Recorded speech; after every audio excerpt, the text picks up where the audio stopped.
سلامونه نیکی هیلې احترامات مې ونی ګرانو کتونکو قدرمنو پروګرام د کلی مازیګر او زیم سرتاج افری دی په دې تمه په دې هیله باندې چې خبرې جوړ به او د ژوند په خو شیبو کې وي قدرمنو فرید الله صاحب په سعودیا کې مسافری کوي زمونږ ورور دی زمونږ ملګری دی قدرمنو هغه یو خپل نظم شانتی را لګلې دی چونوانی دی مسافر او هغه یو ریکوست کړی چې د ټولو مسافرو ته زه په خپل आवाज کې ډالې کم د فرید الله صاحب ډیره مننه کوم چې هغه دومره پوښتنه نظر مونږ ته وکړه موږ دا نظم راکوم د نظم عنوان دی مسافر نو نظم څه په دې ډول دی چې د مسافرو په سختو به غزل سوق ولیکي د مسافرو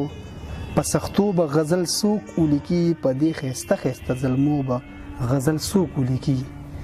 ماشوم راغلی و سپینګیره شو غمو او خړو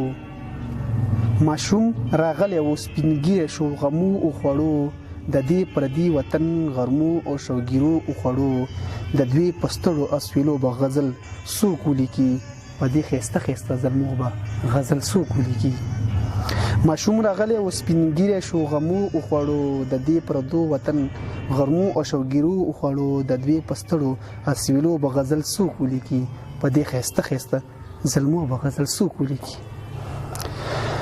لګي تپوسو کوي ملګرو چې په ستیریږي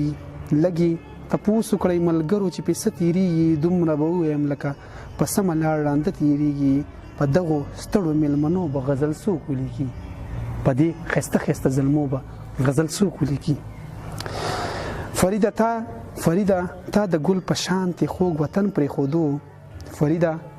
تا د ګل په شانتي خوږ وطن پرې خودو چې تا به تل کړل صفاتونه نن دي هغه په خبر پرې خودو دا چینی په لیونو به غزل سوق ولیکي په دې خسته ظلمو به غزل سوق ولیکي فریده تا د ګل په شانتي خوږ وطن پرې خودو چې تا به تل کړل صفاتونه نن دي هغه په خبر پرې خودو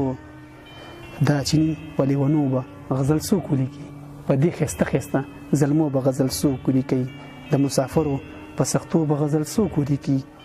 په دې خسته ظلمو به غزل سوق ولیکي په دې خسته ظلمو به غزل سوق ولیکي قدرمنو د فرید صاحب یو نظم شانتی وو په پښتنه مینا په پښتنو आवाज دا ټول مسافرونو